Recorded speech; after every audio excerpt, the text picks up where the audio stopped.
Então é muito interessante. Então é quando vem realmente o processo de colonização, de ocupação dessas terras, e é muito curioso compreender esse detalhe. Por quê? Porque é a partir daí que o homem branco se estabelece.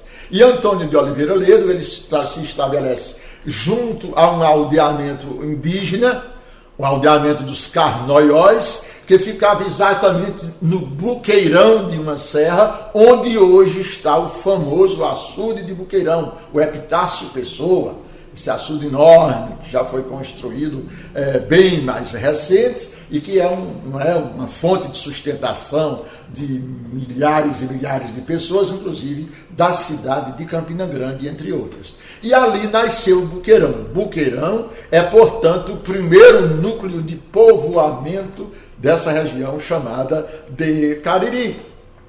E ali se estabelece Antônio de Oliveira Ledo, e no rastro de Antônio de Oliveira Ledo vem justamente as pessoas que construíram a história.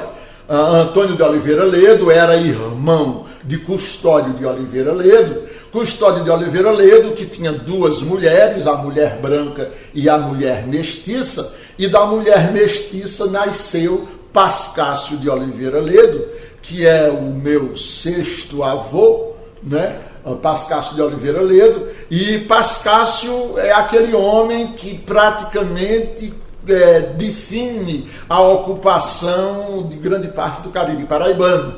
As terras onde hoje é Queimadas, Buqueirão, Cabaceiras, etc., pertenceram todas a Pascácio de Oliveira Ledo. Pascácio de Oliveira Ledo é aquele que tem uma história lendária, de certa forma, alguém diz que é história, alguém diz que é lenda, de que ele, tendo arranjado uma namorada que pertencia à família dos Garcias Dávila, que é outro ramo da história que a gente teria que falar bastante, os Garcia Dávila, da famosa Casa da Torre, que foram os primeiros ocupantes de toda aquela área da Bahia, Pernambuco, etc., a ponto da esposa de Garcia Dávila, Dona Leonor Pereira Marinho, se tornar a maior latifundiária de toda a história que nós conhecemos, com uma fazenda que ultrapassava 1.500 quilômetros de terras contínuas, terras que saíam da Bahia, adentravam Pernambuco, Paraíba, Ceará, etc. Então, era realmente uma grande fazenda, a fazenda dos Garcia Dávila. E eles tinham um método, gente, muito curioso, um método que se espalhou aqui pelo Brasil, um método interessante. Os Garcia Dávila, ele tinha aquele jeito de... E também depois os Oliveira Ledo fizeram a mesma coisa. Eles juntavam um grande rebanho de gado, um grande número de vaqueiros e adentravam pelas terras com os rebanhos de gado. Onde eles encontravam um local que parecia ser útil, ter água, alguma coisa assim, ali eles faziam uma pequena fazenda. Deixava alguns animais, inclusive alguns bois e vacas ali, deixava alguns vaqueiros cuidando e a boiada prosseguia. Uma coisa muito bonita, uma história de uma epopeia de muitas lutas, muitos conflitos, muito problema, muitas traições, muitos amores. Eu não sei, até hoje eu me pergunto, porque a Rede Globo, já que aparece tanto, ninguém escreveu uma história exatamente sobre isso. É uma história belíssima, a ocupação dessas terras aqui dos sertões dos Cariris. Então, foi isso. E a família Garcia Dávila, que era aristocrata, muito importante, dessa família nasceu uma jovem menina, Isabel, também vinculada à família Rodrigues, e a Isabel, filha do fazendeiro, se apaixona por Pascácio, e ao apaixonar-se por Pascácio, é claro, Pascácio, embora de uma família importante, que era os Oliveira Ledo, mas era tido como o filho bastardo. E naquele tempo os bastardos não tinham muita oportunidade. E aí Pascácio se enamora da menina, mas ele é um vaqueiro da fazenda, e termina por roubar, como era costume ainda na época, roubar as mulheres, ele roubar Isabel do convívio dos seus pais. E naquele tempo um homem, os mais velhos sabem disso, os homens não podiam roubar uma mulher, o cara sozinho. Isso significava desmoralizar a família.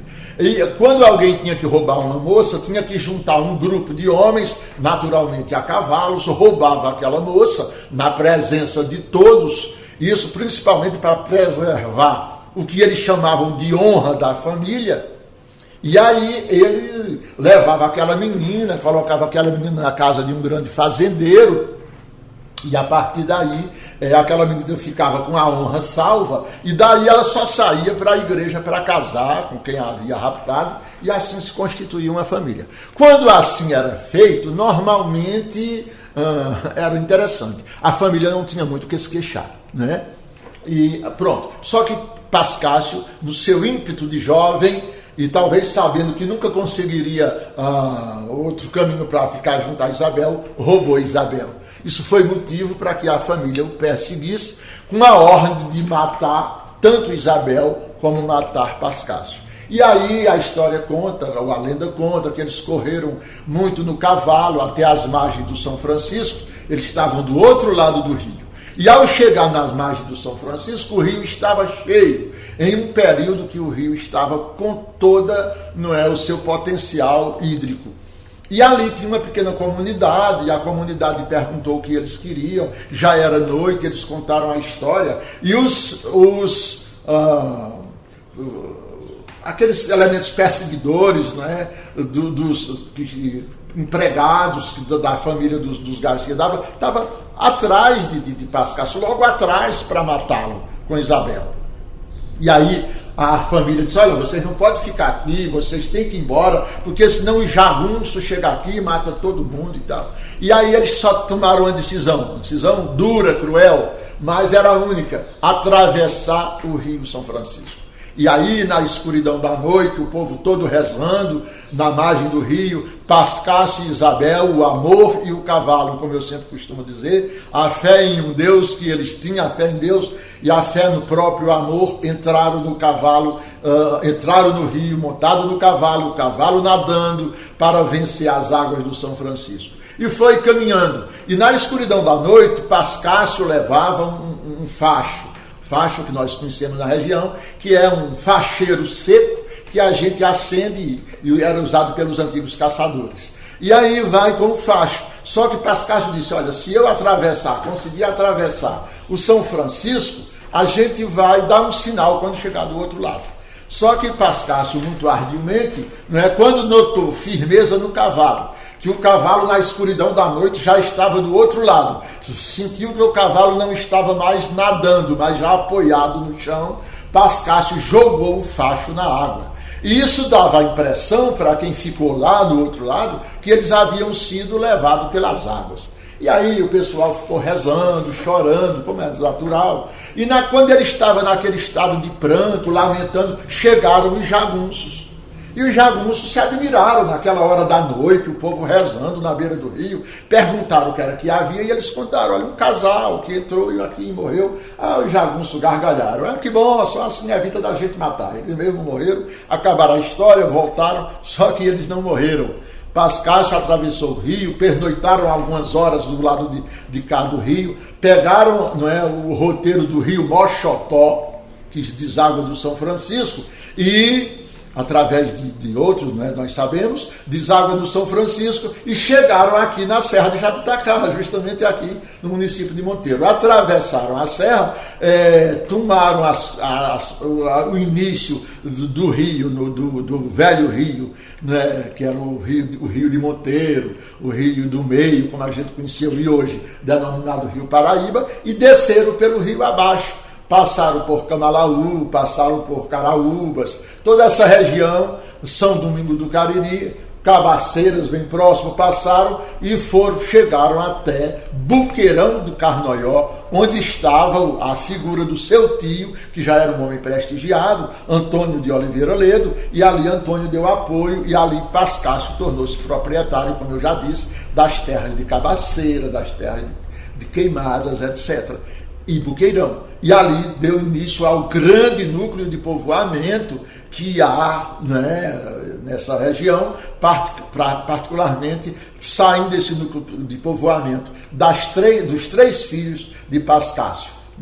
Pascácio teve duas filhas, Isabel e Cristina, e um filho que era Felipe. E Isabel, inclusive, foi uma filha, Isabel, que era filha de Isabel, a esposa, E Isabel, inclusive, casou-se com o capitão Domingos de Farias Castro, que deu origem à família Farias aqui na região, e a outra filha, Cristina, casou com o capitão Antônio Ferreira Guimarães. Ambos esses capitães eram jovens portugueses que tinham vindo lá da região, principalmente de Leiria, Portugal, onde ainda hoje a gente encontra lá o antigo Castelo dos Farias, a ruína dos Castelos dos Farias, lá em Portugal, e eles vieram para cá com um propósito. Os Ferreira Guimarães e os Farias Farias Castro vieram para cá com o propósito de arranjar jovens bonitas que quisessem ter muitos filhos e que fossem grandes donas de casa. E assim casaram-se, e daí praticamente veio o povoamento de toda a nossa região,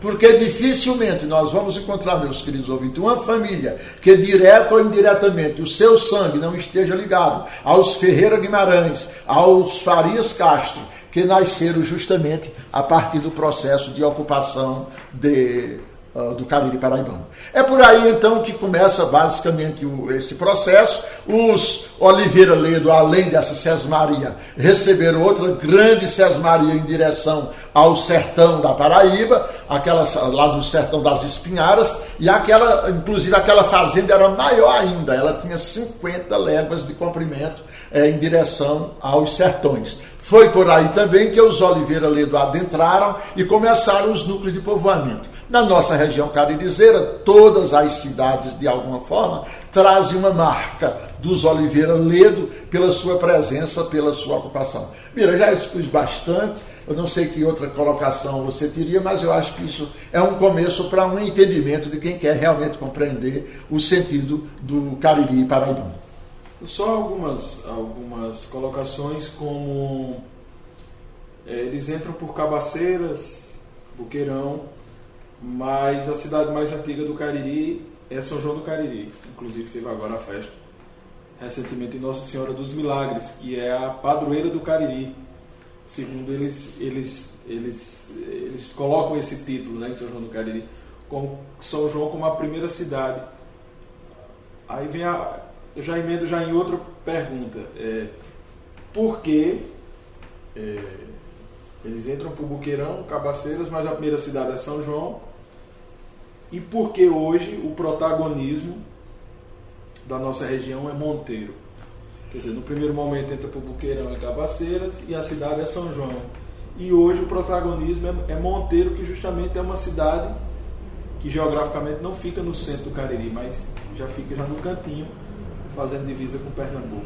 Então, é claro que a história tem seus detalhes que a gente precisa compreender. E também entender que o fato de a primeira cidade ou a cidade mais importante não quer dizer necessariamente o primeiro núcleo de povoamento. Na verdade, no Cariri paraibano, o primeiro núcleo de povoamento é Boqueirão. Depois de Boqueirão vem o núcleo de Cabaceiras, e aí vem justamente São João do Cariri.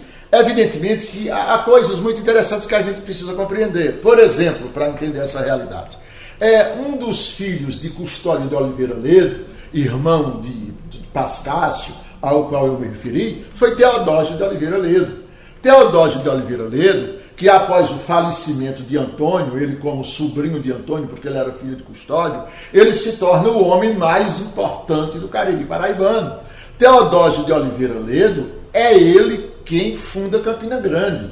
Então, a gente não tem como negar que Campina Grande é o maior centro, né, populacional, industrial, tecnológico, universitário, etc., da Paraíba após João Pessoa, né? Mas Campina Grande foi fundada por Teodósio de Oliveira Ledo e, é claro, e a gente sabe historicamente que Campina Grande dependeu, há um certo tempo, até mesmo dependeu de São João do Cariri. No entanto, num conflito que envolveu, inclusive a família Farias estava lá envolvida nesse conflito, bastante, entre outras famílias, havia uma disputa de poder, não é? Porque havia aquela disputa para ver qual a cidade que conquistava o status de vila, principalmente de vila real.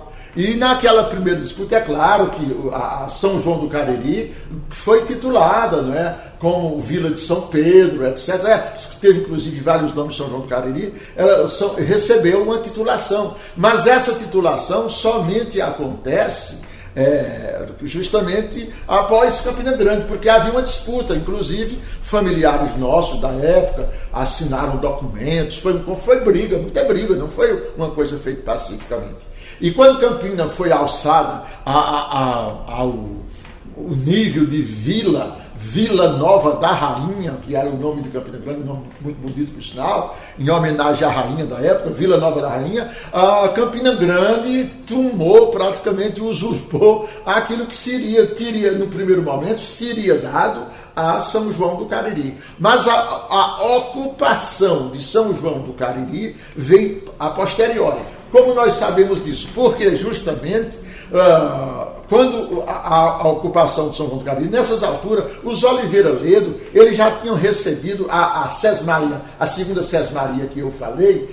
que adentra para os sertões através do rio Taperoá, justamente o rio que passa em São João do Cariri. Então, São João do Cariri realmente teve um desenvolvimento grandioso, porque no início, porque ali era justamente um ponto de convergência, inclusive para aqueles que adentravam ao sertão. Ao sair daqui da região, o São João do Cariri tinha esse destaque. E então aquele povoado ele cresceu. É uma história igualmente bonita e também longa, que seria talvez conveniente num outro momento a gente falar, mas o que eu quero responder exatamente à sua pergunta é que São João do Cariri é uma cidade que realmente se destacou como sendo das primeiras, e realmente, só que não é o primeiro núcleo de povoação do nosso Cariri paraibano. O primeiro é justamente Buqueirão, como eu já disse, Cabaceiras, e aí é que a gente vai para São João do Cariri. Mas tem outro detalhe, São João do Cariri, quando ele se torna cidade e se torna realmente um município que abrange praticamente todas as terras de Campina Grande para cá. De Campina Grande até, digamos, aqui a Serra do Jabitacá. Então, São João do Cariri era um município imenso, que tinha muitas outras abrangências. Acontece que, na evolução histórica, Monteiro começa a se destacar, justamente Monteiro se desliga de São João do Cariri, formando um núcleo independente, praticamente com grande número de cidades aqui da região. Monteiro, como nós sabemos, Monteiro já é bem recente, Monteiro é de 1800, Manuel Monteiro do Nascimento, quando chegou, segundo os dados históricos que a gente dispõe, chegou naquela região que já estava ocupada também por outros fazendeiros, mas ele chega e ali se estabelece, Manuel Monteiro do Nascimento, próximo à conhecida Lagoa do Periperi, como a gente tem muito ouvido falar. Naquele tempo havia muito essas coisas. Por quê? Porque aí tem a fazenda Lagoa de Baixo, que hoje é Sertânia, a Lagoa de Baixo e a Lagoa do Monteiro. Por que a Lagoa do Monteiro? Porque ela pertencia justamente a Manuel Monteiro. Quer dizer, então passou a ser a Lagoa do Monteiro, era questão de uma propriedade. E Monteiro surge aí, e há uma coisa curiosa, há uma relação de proximidade muito grande entre Monteiro e Pernambuco, adiantando um pouco essa última questão que você colocou. Enquanto as outras cidades ficavam um pouco mais distantes e até dependiam de São João do Cariri e depois de Monteiro, Monteiro mantinha uma relação muito próxima com Pernambuco. E mais tarde veio um fator que influenciou muito, que é a questão da linha férrea. Havia uma linha férrea que ligava Sertânia ao Recife. E está aí a grande resposta, porque por conta da questão da comunicação. A razão pelo qual o nosso Cariri ficou até hoje esquecido, abandonado e perdido no anonimato das coisas pequenas, como eu escrevi no meu livro Rio do Camará, o primeiro volume, foi muito essa, é a questão de não ter comunicação. Na hora que não tem comunicação, as comunidades se isolam. Quando elas se isolam, elas não crescem. E se não crescem, pronto, termina esse subdesenvolvimento atingindo as pessoas. No caso de Monteiro, tinha uma válvula de escape, digamos assim. Tinha uma comunicação que foi a linha férrea que havia na época ligando Recife, a Pesqueira, depois a Sertânia, e isso deixava com que Monteiro tivesse um acesso relativamente fácil ao Recife. É por isso que quando nós olhamos a história de Monteiro, e ainda hoje, eu sou informado que semanalmente vem um ônibus especial do Recife, né? Não sei se isso ainda acontece hoje, mas vinha nos finais de semana, né? Quando eu estudei em Monteiro, isso na década de 60 para 70, isso há muitos anos, nós tínhamos linhas diárias de Recife e Monteiro, né? Interessante. As pessoas viajavam normalmente Monteiro-Recife, coisa que não tinha para João Pessoa. É interessante. Não tinha para João Pessoa. Então foram os meios de comunicação, de transporte e comunicação, que começou a ter acesso. Por exemplo, na vizinha cidade de Pesqueira e depois Sertânia, a gente tinha aqueles que comunicam por sinais, né? Me passou agora o nome bem simples, né?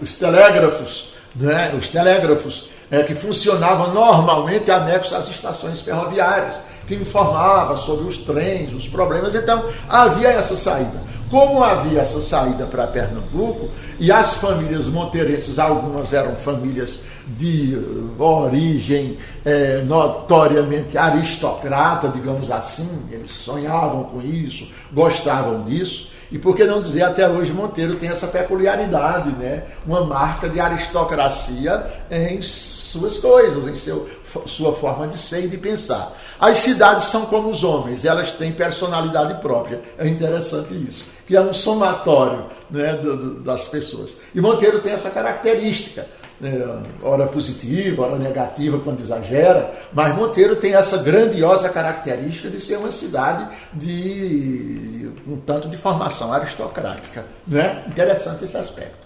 E é por isso que os filhos de Monteiro, eles estudavam no Recife. As grandes figuras que Monteiro teve, até figuras que ainda recentemente o seu nome é lembrado. A figura, por exemplo, dos grandes juristas, como o Jaci Falcão, né? Jaci Falcão, como o Luiz Maia e outros grandes juristas, eles tiveram como ponto de importância as faculdades de Direito do Recife. É muito interessante.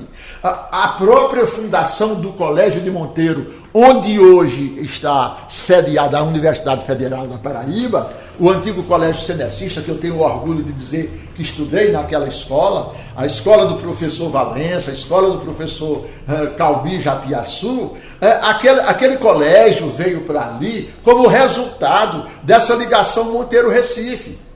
Porque o grande paraibano que idealizou a educação, você vê que tudo tem nexo com tudo.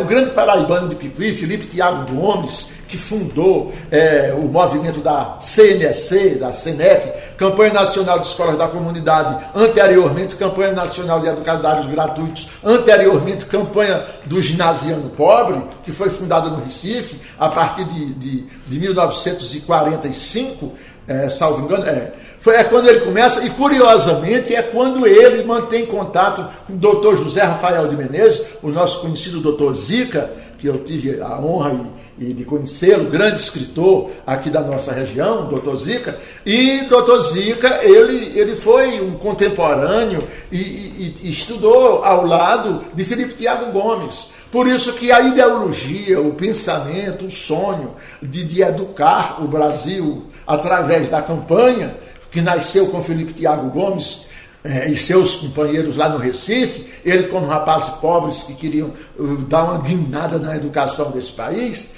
foi um movimento grandioso. Eu conheci a CENEC com 1.300 colégios e uma faculdade já na época espalhadas pelo Brasil. Um movimento grandioso. E José Rafael de Menezes, doutor Zica, participava. Quer dizer, por que participava? Porque doutor Zica, por essas questões históricas que eu já falei, estava estudando no Recife. Assim como vários dos seus irmãos, a famosa e conhecida e querida para mim, que foi também a família Lafayette, não é? Os Lafayette. Quer dizer, então todas, inclusive os Lafayette chegaram a produzir até senadores, como o senador Arnaldo Lafayette, etc.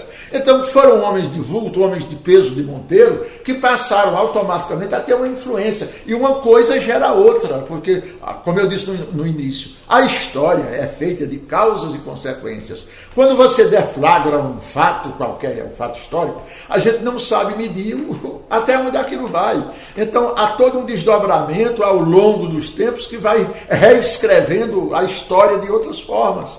É muito interessante. Pois bem, é por conta disso, volto a dizer que Monteiro teve essa aproximação do Recife, por conta disso os filhos de Monteiro foram para o Recife, criou uma nova mentalidade na comunidade monteirense e a partir daí veio esse crescimento, até pelos vultos políticos que passaram a povoar, a existir em Monteiro, a ter influência, e Monteiro se torna a cidade que lidera essa região, inclusive ultrapassando São João do Cariri, ultrapassando muitas outras cidades menores. É em torno de Monteiro que se agrega, como é o caso de Camalaú, fundado já em 1895, quer dizer, 95 anos após Monteiro, isso já é muito tempo, e outras cidades da região que foram se aglutinando. Na verdade, é muito curioso lembrar que há apenas um núcleo bem conhecido aqui, era bem mais velho que Monteiro, que é o Congo. O Congo, a minha terra natal, por sinal, agora recebi até o convite de começar a escrever um pouco a história daquela comunidade. Né? Estamos vendo o Congo, que já no início do século XVIII já existia Santana do Congo. Né? É um diferencial aqui no Cariri que precisa ser estudado com muito carinho, porque são comunidades, velhas comunidades, que muitas vezes ficam no esquecimento e as pessoas não entendem. Eu não sei, Miriam, se eu respondi prontamente a questão, mas continuo à sua disposição e para você formular outra questão, sim. A gente encerra essa entrevista, né? A gente vai contar com o professor Antônio Mariano em outras oportunidades, até para falar sobre os livros, temas já bem específicos, e fica à vontade para fazer as considerações finais. Mira, eu só agradeço mais uma vez pela oportunidade de estar neste programa, um programa novo, um programa que promete. É claro, talvez o ouvinte diga, eita, mas esse programa vai ficar só sendo pessoas assim falando tanto tempo. Não, esse programa é um programa, pelo que eu sei, uma variedade imensa de fatos culturais, importantíssimos, coisas do Cariri, coisas da nossa região, que nós precisamos conhecer. Então eu parabenizo você pela iniciativa do programa, essa emissora de rádio, Rádio Santa Maria, que agora também recomeça a sua caminhada. Nossos parabéns, parabéns a todos os seus funcionários, parabéns a todos os monteirenses que recebem novamente esse trabalho grandioso aqui, e a todos nós caririzeiros, a você que está ligado do programa. Eu espero que continue ligado, porque é muita coisa boa. É claro, nesse primeiro momento eu fiz até questão de falar por mais tempo, porque a história precisa ser conhecida. Quem não sabe de onde vem, não vai acertar para onde vai. É preciso que nós conheçamos nossas origens, seja elas quais forem. E a história nem sempre é contada como deveria. As escolas omitem por alguma razão, às vezes por desconhecimento. Mas essa história é belíssima, gente. A história da colonização, povoamento, a própria história que antecede, como eu já disse, a história mais primitiva, é grandioso a gente saber isso. Então, muito obrigado a você que nos escutou, obrigado a Bira, obrigado a essa emissora de rádio. E quando for preciso, Bira, estarei aqui pronto para a gente conversar um pouco mais sobre questões específicas dos livros que eu tenho escrito, dessa história, se for o caso, de genealogia ou de outros assuntos igualmente importantes que o nosso povo precisa conhecer. Então, um grande abraço e até muito breve.